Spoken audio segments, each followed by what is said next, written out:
واجب الاحترام برادران اسلام، قرآن کریم میں اللہ تعالیٰ نے بے شمار خوبیاں، کمالات اور خصوصیات رکھی ہیں۔ دیگر آسمانی کتابوں میں وہ کمالات، خصوصیات اور خوبیاں نہیں ہیں جو اللہ کے قرآن میں ہیں۔ بہت ساری خوبیوں میں سے ایک خوبی کا ذکر کروں گا، وقت بھی آج قدر مختصر ہے۔ اللہ نے قرآن میں جو کمالات، خصوصیات اور خوبیاں رکھی ہیں، ان میں سے ایک قرآن کریم کی منفرد اور مثالی تاثیر ہے۔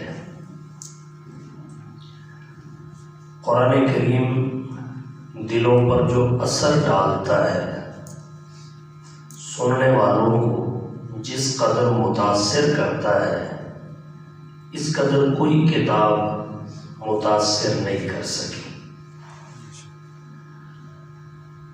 قرآن کریم کی تاثیر کا عالم یہ ہے، مکہ مکرمہ میں تلوار نہیں تھی، اپنے دفاع میں بھی تلوار اٹھانے کی اجازت نہیں تھی۔ صحابہ کرام ظلم و ستم کی چکی میں پستے رہے، مگر پھر بھی حضور نے انہیں تلوار اٹھانے کی اجازت نہیں دی۔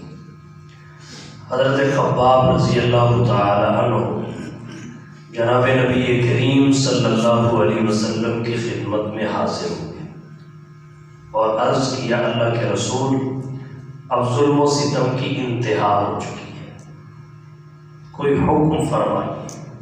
حضور نے فرمایا، صبر کرو۔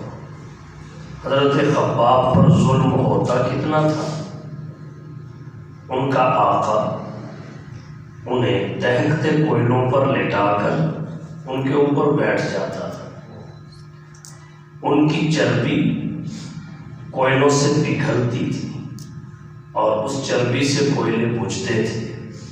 اس سارے ظلم و ستم کو سہ کر حضرت خباب خدمت نبوت میں حاضر ہوئے تو اللہ کے نبی نے پھر حکم فرمایا، صبر کرو، صبر کرو۔ دفاع میں بھی تلوار اٹھانے کی اجازت نہیں تھی، لیکن اس کے باوجود اسلام پھیل رہا تھا، تیزی سے پھیل رہا تھا۔ اسلام کے پھیلنے کا سبب کیا تھا؟ تلوار نہیں تھی۔ اسلام کے پھیلنے کا سبب صاحب قرآن کی اعمال کی تاثیر، اسلام کی سچائی اور قرآن کریم کی انقلابی تاثیر تھی۔ قرآن کریم کی تاثیر سے اسلام پھیلا۔ مشرکین مکہ اس تاثیر سے اتنے گھبرائے، تاثیر سریع التاثیر، ایسی تاثیر تھی جو بڑی جلدی اثر کرتی تھی۔ مشرکین مکہ اتنے گھبرائے، انہوں نے قرآن کو جادو کا نام دیا، صاحب قرآن کو جادوگر کا نام دیا کہ یہ قرآن جادو ہے، صاحب قرآن جادوگر ہے۔ جادو کی تاثیر جلدی ظاہر ہوتی ہے، اس کا اثر جلدی نمودار ہوتا ہے۔ تو سورات کے معاملہ میں جب انہوں نے غور کیا تو قرآن کو جادو کہہ دیا، صاحب قرآن کو جادوگر کہہ دیا۔ ایسی تاثیر کایا پلٹ دیتی تھی بڑے بڑے لوگوں کی، بڑے بڑے طبقات کی۔ تو اللہ نے قرآن کریم کو یہ کمال عطا کیا ہے کہ اس کی تاثیر ایسی ہے جو انسان کو بدل کے رکھ دیتی ہے۔ حضرت عمر رضی اللہ تعالی عنہ کے بارے میں آپ نے سنا ہوگا، وہ حضور کا سر لینے چلے تھے، قرآن کریم کی چند آیات سورہ طٰہٰ، ان کا اثر یہ ہوا سر دینے کا عہد کر کے واپس پلٹے، اور حضرت عمر رضی اللہ تعالیٰ عنہ جیسے نہ جانے کتنے جب قرآن کریم کی تاثیر سے متاثر ہوئے اور اپنا لائحہ عمل بدل لیا، زاویہ فکر و نظر تبدیل کر لیا، راہیں تبدیل کر لی اور وفاداریاں تبدیل کر لی، اور صاحب قرآن کے ایسے وفادار ہوئے کہ پھر انہیں کوئی شے تبدیل نہیں کر سکی۔ یہ قرآن کی بے مثال تاثیر ہے۔ قرآن کریم حضور کا معجزہ ہے، فصاحت و بلاغت کے لحاظ سے، طرز اور ادبی اسلوب کے لحاظ سے، نظم بدیع کے لحاظ سے، تاثیر کے لحاظ سے۔ عرب کے زمانے میں، اہل عرب میں، حضور کے زمانے میں فصاحت کا بڑا چرچا تھا، بچہ بچہ فصیح، بچے بچے کا کلام ولی، لیکن قرآن کریم نے نازل ہو کر ایسی دھوم مچائی کہ فصحاء ہاتھ باندھ کر کھڑے ہو گئے۔ قرآن کریم کی تاثیر کے مقابل قرآن کریم کے الفاظ کے سامنے لب نہ کھول سکے۔ عرب کے ایک بڑے شاعر تھے قادر الکلام لبید بن ربیعہ، قرآن کریم کی سورۃ الکوثر سن کر اتنے متاثر ہوئے کہ کفر کے خارستان سے نکلے، دامن اسلام میں چلے آئے، مسلمان ہوئے۔ سب سے چھوٹی سورت ہے قرآن کریم کی سورۃ الکوثر، اس کی 3 آیات ہیں، 10 کلمات ہیں، 42 حروف ہیں، لیکن صاحب فن ہی جانتا ہے، فصحاء ہی جانتے ہیں کہ قرآن کریم کی ایک ایک آیت میں فصاحت و بلاغت کس قدر سمو دی گئی ہے، اس وجہ سے وہ مسلمان ہو گئے۔ اسی طرح علماء نے لکھا ہے، عرب کی ایک شاعرہ تھی، بلکہ شعراء کی استاذہ تھی، نام ان کا خنسا تھا۔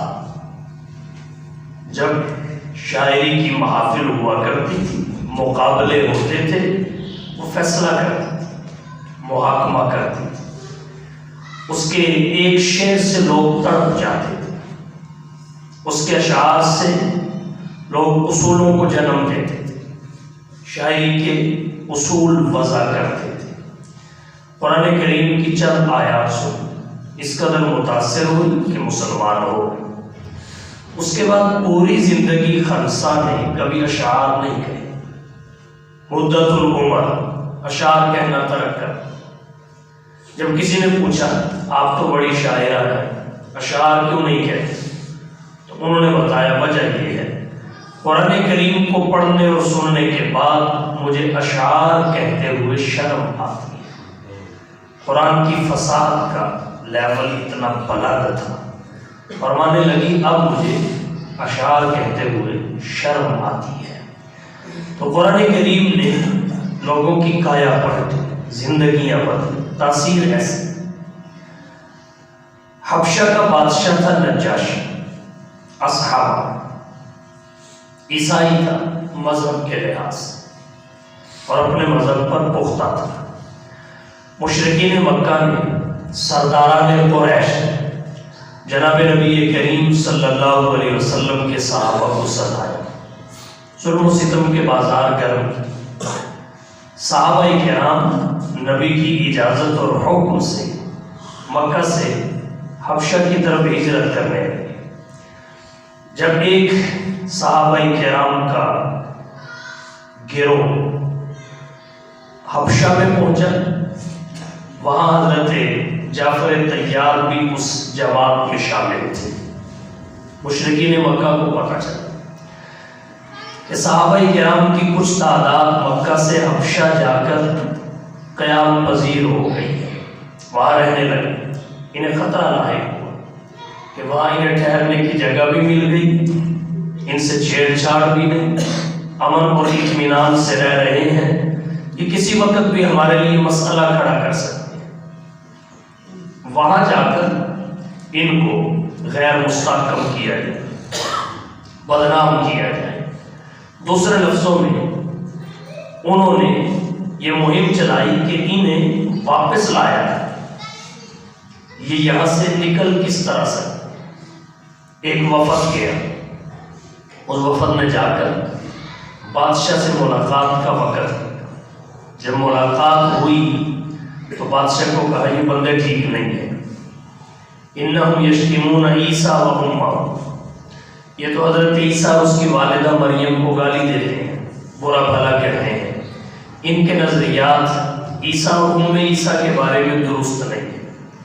یہ بات صرف نجاشی کو بھڑکانے کے لیے کہی، اس کے جذبات کو اشتعال دلانے کے لیے، کیونکہ وہ مذہباً عیسائی تھا اور اپنے مذہب کا پکا تھا۔ حضرت عیسیٰ اور مریم کے بارے میں جب ہم کہیں گے کہ یہ تو ان کے گستاخ ہیں تو اس کے جذبات بھڑکیں گے، انہیں ہمارے حوالے کر دے گا، وہاں سے نکال دے گا۔ اس کے بعد نجاشی نے صحابہ کرام کو بلایا اور ان سے پوچھ گچھ کی، ان کا یہ بہتان اور الزام بھی صحابہ کے سامنے ذکر کیا۔ حضرت جعفر طیار حضرت علی کے بھائی تھے، جنگ موتا میں شہید ہوئے، یہ متکلم تھے، انہوں نے بات حضرت عیسیٰ اور مریم کے بارے میں قرآن کریم میں جو آیات اتری ہیں، حضرت جعفر نے ان آیات کی تلاوت کی۔ وَاذْكُرْ فِي الْكِتَابِ مَرْيَمَ اِذِ انتبذت من اہلها مکانا شرقیا، چند آیات۔ حضرت عیسیٰ کے بارے میں بھی پڑھی، انی عبد اللہ آتانی الکتاب وجعلنی نبیا۔ تو جب بادشاہ نے نجاشی حضرت جعفر طیار رضی اللہ تعالی عنہ کی زبان سے قرآن کریم کی ان آیات کو سنا جو حضرت مریم اور ان کے بیٹے حضرت عیسیٰ کے بارے میں تھی، اس کے ہاتھ میں ایک دن کا تھا، تو کہنے لگا خدا کی قسم جو قرآن کریم میں کہا گیا حضرت عیسیٰ اور مریم کے بارے میں وہ حقیقت کے اتنا مطابق ہے کہ اس تمکے کے برابر بھی اس میں اور حقیقت میں فرق نہیں ہے، اس تمکے کے برابر بھی فرق نہیں ہے۔ چنانچہ قرآن کریم کی چند آیات سن کر مسلمان ہو گئے، اس قدر متاثر ہوا کہ مسلمان ہو گیا۔ تو قرآن کریم میں اللہ تعالیٰ نے یہ تاثیر رکھی ہے جو زندگیاں بدل دیتی ہے۔ کہتے ہیں تلوار کے بل پہ اسلام پھیلا، ایسا نہیں ہے۔ عدل و انصاف کے نظام کو قائم کرنے کے لیے تلوار اٹھی ہے، حقوق دلانے کے لیے تلوار اٹھی ہے، ظلم کے خاتمہ کے لیے تلوار اٹھی ہے، مگر اسلام جو پھیلا ہے وہ صاحب قرآن کے اعمال کی برکت سے، اسلام کی سچائی اور صداقت سے، اور قرآن کی انقلابی تاثیر سے۔ مکہ میں کہاں تلوار تھی اور اسلام اتنی تیزی سے بڑھ رہا تھا، جن کے ہاتھوں میں تلوار تھی وہ رکاوٹ بھی بنتے تھے، لیکن پھر بھی ان کی رکاوٹ مؤثر ثابت نہیں ہوتی تھی۔ ایک واقعہ ذکر کرتا ہوں۔ عرب میں قبیلہ دوس ایک بڑا قبیلہ تھا، اس کے سردار تھے طفیل بن عامر۔ یہ حاجی عمرہ کے لیے مکہ مکرمہ تشریف لائے۔ سرداران قریش کو پتہ چلا طفیل بن عامر دوسی، قبیلہ دوس کے سردار صاحب اثر و اختیار مکہ مکرمہ میں تشریف لائے ہیں۔ سرداران قریش کو فکر دامنگیر ہوئی کہ اگر ان کی کہیں ملاقات ہو گئی محمد رسول اللہ سے اور انہوں نے ان سے قرآن سن لیا، بات کی نوبت آ گئی، تو یہ سردار ہمارا نہیں رہے گا، اور جب ہم سے اتنا طاقتور سردار ٹوٹ کر حضور کے ساتھ جڑ گیا تو ان کا پلڑا اور بھاری ہو جائے گا۔ کسی طریقے سے ان کو روکو، حضور کے ساتھ ملنے نہ پائے، آپ سے بات چیت نہ ہو سکے اور آپ کی بات نہ سن سکے۔ چنانچہ جیسے ہی طفیل بن عامر مکہ میں پہنچے، سرداران قریش کا ایک وفد ان کی خدمت میں پہنچا اور جا کے ان کو کہا دیکھیں جی آپ ایک بڑے قبیلے کے سردار ہیں، صاحب اثر و اختیار ہیں، ہمارے مہمان ہیں، آپ ہمارے مہمان ہیں، ہمارا حق بنتا ہے یہاں کے حالات سے آپ کو باخبر کریں۔ آپ یہاں کے حالات چونکہ نہیں جانتے، تو لا علمی کی وجہ سے کہیں کچھ ایسا نہ ہو جائے جو ہمارے اور آپ کے لیے نقصان دے۔ ہمارا حق بنتا ہے آپ کو مقامی حالات سے باخبر رکھنا۔ انہوں نے کہا ٹھیک ہے، آپ کی مہربانی۔ قریشی کہنے لگے بس یہاں سب ٹھیک ہے، ایک چیز کا سب سے زیادہ خطرہ ہے، اس سے آپ کو آگاہ کرنا چاہتے ہیں۔ یہاں محمد بن عبداللہ نامی ایک شخص ہے، وہ اپنے آباء و اجداد کے دین سے برگشتہ ہو چکا ہے، پھر چکا ہے۔ اس نے اپنے آباء و اجداد کے دین کو چھوڑ دیا ہے۔ اب جو بھی اس کی بات سنتا ہے وہ بھی اپنے آباء و اجداد کے دین پہ نہیں رہتا۔ اس نے شہرازہ بندی کو توڑ دیا ہے، خاندانوں میں تفریق پیدا کر دی ہے، زوجین میں اختلاف بڑھا، بیٹا باپ کا نہیں رہا، باپ بیٹے کا نہیں رہا، بھائی بھائی کا نہیں رہا، قبیلہ آپس میں منتشر ہے، اس کے افراد میں جمع بندی نہیں رہی۔ جو اس کی بات سنتا ہے وہ متاثر ہوئے بغیر نہیں رہتا، اپنے آباء و اجداد کے دین سے دور ہو جاتا ہے۔ تو ہمارا آپ سے عرض کرنے کا مقصد یہ ہے کہ آپ اس سے بچ کر رہیں، کہیں ایسا نہ ہو کہ آپ بھی اپنے باپ دادا کے دین سے ہٹ جائیں۔ تو طفیل بن عمرو خود کہتے ہیں کہ ان کی اس بات سے میں اتنا گھبرایا کہ میں نے اپنے کانوں میں روئی رکھ لی۔ جب بھی میں باہر مکہ کی کسی گلی میں نکلتا، اپنے کانوں میں روئی رکھ کے نکلتا کہ اس کی آواز بھی میرے کانوں میں نہ پڑ جائے۔ لیکن جو اللہ نے مقدر کر دیا ہوگا اسے ٹالا نہیں جا سکتا۔ جب بھی نکلتے تھے کانوں میں روئی ہوتی تھی تاکہ بات کانوں میں نہ پہنچے۔ ایک دن ایسا ہوا، یہ باہر نکلے، حرم کے قریب سے گزرے، حرم میں حضور سرور کونین صلی اللہ علیہ وسلم قرآن کریم کی تلاوت فرما رہے ہیں۔ ہمارے یہاں بڑے بڑے اچھے قرآن پڑھنے والے ہیں، بڑے سوز اور لحن سے قرآن پڑھتے ہیں، اور عرب میں تو کہیے ہی کیا، جب سدیس اور شریم قرآن پڑھتے ہیں تو سما بن جاتا ہے، کیف کا عالم ہوتا ہے، وجد طاری ہو جاتا ہے۔ اور جب وہ قرآن پڑھتے ہیں آنکھیں برس پڑتی ہیں، پنکھیں چھلک پڑتی ہیں، ان پہ اترا نہیں ہے، انہوں نے اترتے ہوئے دیکھا نہیں ہے۔ 1400 سال سے زائد کا عرصہ گزر چکا ہے، اس کے باوجود آج بھی اگر وہ قرآن پڑھتے ہیں تو منظر دیدنی ہوتا ہے۔ کیا سما ہوگا جب قرآن وہ ہستی پڑھتی ہوگی جس پہ خود قرآن اتارا گیا، قرآن اتارا ہی اس پہ گیا، جس پہ وحی آتی تھی، جس کو فرشتہ دیکھے جاتا تھا، جس سے اللہ ہم کلام ہوتے تھے، جو پوری انسانیت کا معلم اور استاذ ہے، جس کی ڈیوٹی تھی یتلو علیہم آیاتی، جس کی ذمہ داری تھی یعلمہم الکتاب والحکمہ، جس کی ذمہ داری تھی یزکیہم۔ جب وہ قرآن پڑھتے ہوں گے اس وقت کیا ماحول بنتا ہوگا، یقیناً لفظوں میں اسے بیان نہیں کیا جا سکتا۔ اس کی یافت وجدان سے ہی ہو سکتی ہے اور وہ ہمارے لیے ممکن نہیں ہے۔ تو حضور صلی اللہ علیہ وسلم پڑھنے والے ہو، جن پہ اترا وہی پڑھے، تو پھر کیا ماحول ہوتا ہوگا، کوئی کیسے اپنے آپ کو قابو میں رکھ پاتا ہوگا۔ تو حرم سے گزرے حضرت طفیل بن عامر الدوسی، تھوڑی سی آواز کانوں میں پڑی تو حضرت طفیل کے دل میں خیال آیا، آواز تو بڑی شیریں ہے، میٹھی ہے، اس میں جاذبیت ہے، کشش اور واقعیت ہے، بڑی مٹھاس ہے، چلو سن لیتا ہوں تھوڑی سی، کوئی زبردستی مجھے تھوڑا بنوا لے۔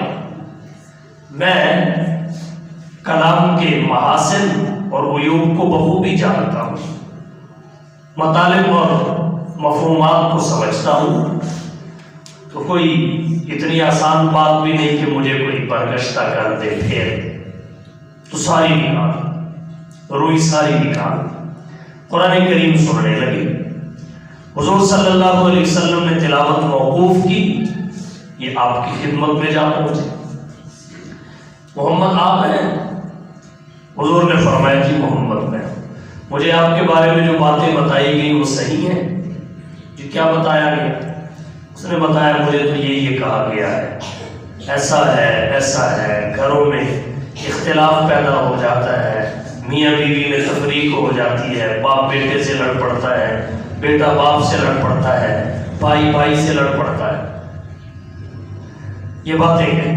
آپ کی جو بات ہے جو میں نے سنا اس میں تو بڑی چاشنی ہے, کیا مجھے تھوڑا اور سنائیں گے؟ حضور صلی اللہ علیہ وسلم نے سنایا سورۃ الاخلاص اور معوذتین. خود پہ قابو نہ رکھ سکا تو فعل, اور کہنے لگا واللہ ما سمعت قولا احسن منہ. اللہ کی قسم میں نے کوئی بات اس سے اچھی نہیں سنی. اپنی زندگی میں جو آپ کی زبان سے سن رہا ہوں, حضور نے قرآن پڑھا واللہ ما سمعت قولا احسن منہ. اللہ کی قسم اس سے اچھی بات میں نے زندگی میں نہیں سنی. ولا رأیت امرا عادل من امری, اور اس سے زیادہ مبنی پر انصاف میں نے کوئی چیز نہیں دیکھی. پھر اس نے کیا کہا؟ اچھا دنیا جو کہتی ہے کہتی رہے. پہلے کہتا تھا سنو سب کی کرو من کی, زبردستی تھوڑا کوئی مسلمان کر لے گا. اور اب کیا کہتا ہے؟ دنیا جو کہتی ہے کہتی رہے, میں اس بات کی شہادت دیتا ہوں اشہد انک رسول اللہ, آپ اللہ کے رسول ہیں. اب بتائیے کس نے تلوار تانی تھی؟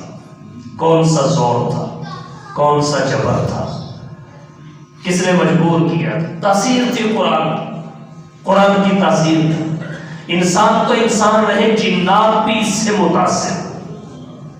علماء نے لکھا ہے نصیبین کے 9 جنوں کی ایک جماعت, نصیبین کے 9 جنوں کی ایک جماعت گشت کر رہی تھی. اور ان دنوں میں جنات سبب معلوم کر رہے تھے کہ پہلے ہماری آسمانوں تک رسائی ہو جاتی تھی, ہم فرشتوں کی بات سن لیتے تھے. اب رکاوٹ آ گئی ہے, قریب نہیں ہونے دیا جاتا آسمانوں کے. اگر کوئی قریب جاتا ہے تو فرشتے انگارے مارتے ہیں. اب ہماری فوج ختم ہو گئی, معلوم تو کریں کیا انقلاب آیا ہے, اس کا سبب کیا ہے. تو جنات کی جماعتیں گشت کر رہی تھی. نصیبین کے 9 جنوں کی جماعت وادی نخلا میں پہنچی, جہاں حضور اپنے صحابہ کو فجر کی نماز پڑھا رہے تھے, نماز فجر, اس میں قرآن پڑھ رہے تھے. تو اللہ تعالیٰ قرآن میں کہتے ہیں کہ ہم نے جنوں کی اس جماعت کا رخ ادھر کر دیا جدھر حضور صحابہ کو نماز پڑھا رہے تھے اور قرآن پڑھ رہے تھے. اس صرفنا الیک نفرا من الجن, اور جس وقت ہم نے پھیر دیا جنوں کی ایک جماعت کو آپ کی طرف. کس لیے؟ یستمعون القرآن, تاکہ وہ بھی قرآن سن لیں. فلما حضروه, جب وہ وہاں پہنچے تو قالوا انصتوا, ایک دوسرے کو کہنے لگے چپ ہو جاؤ, یہ سنو. فلما حضروه قالوا انصتوا, خاموشی اختیار کرو, جو پڑھا جا رہا ہے اس کو سنو. سنتے رہے. فلما قضی, جب حضور فارغ ہوئے, ولوا الی قومہم منذرین, تو اپنی قوم کی طرف پورے داعی اور مبلغ بن کے لوٹے. پورے داعی, یہ قرآن کی تاثیر تھی. اور پھر ان کی حالت کیا ہوئی؟ انہوں نے قوم کو کیا کہا؟ اللہ تعالیٰ قرآن میں اس کا بھی ذکر کرتے ہیں کہ جنہوں نے اپنی قوم میں کیسے جا کے دعوت. تو بہرحال انسان تو انسان رہے, اس سے جنات بھی متاثر ہوئے. تو ہم اس کی تاثیر کو کب دیکھ سکیں گے؟ جب تاثیر کی راہ میں حائل رکاوٹیں دور کریں. اور وہ رکاوٹیں کیا ہیں؟ ہمیں قرآنی تعلیمات کے مطابق اپنا اجتماعی ماحول پیدا کرنا ہوگا. آج قرآنی تعلیمات کے مطابق اجتماعی ماحول کا فقدان ہے, جس وجہ سے ہمارے سامنے قرآن کریم کی وہ تاثیر نہیں آ رہی. ایمان کی حساسیت میں کمزوری آ چکی ہے. ایمان کی حساسیت کی کمزوری دور کرنی پڑے گی، اور وہ کس طرح دور ہوگی؟ علماء کے پاس بیٹھنے سے، اہل اللہ کے پاس بیٹھنے سے۔ تبلیغی جماعت میں وقت لگائیں، علماء کے دروس کی مجالس میں بیٹھیں، اہل اللہ کی خانقاہوں میں ان کے ساتھ رابطہ میں رہیں، ان سے نسبت قائم کریں، تو پھر ایمان کی حساسیت کی کمزوری دور ہوگی اور قرآن تعلیمات کے مطابق اجتماعی ماحول پیدا ہوگا، تو پھر ہم بھی قرآن کی تاثیر ویسے دیکھیں گے جیسے سابقہ دور میں دیکھی جاتی تھی۔ اللہ تعالی ہم سب کو قرآن کریم کی تقاضے پورے کرنے کی توفیق عطا فرمائے۔ وآخر دعوانا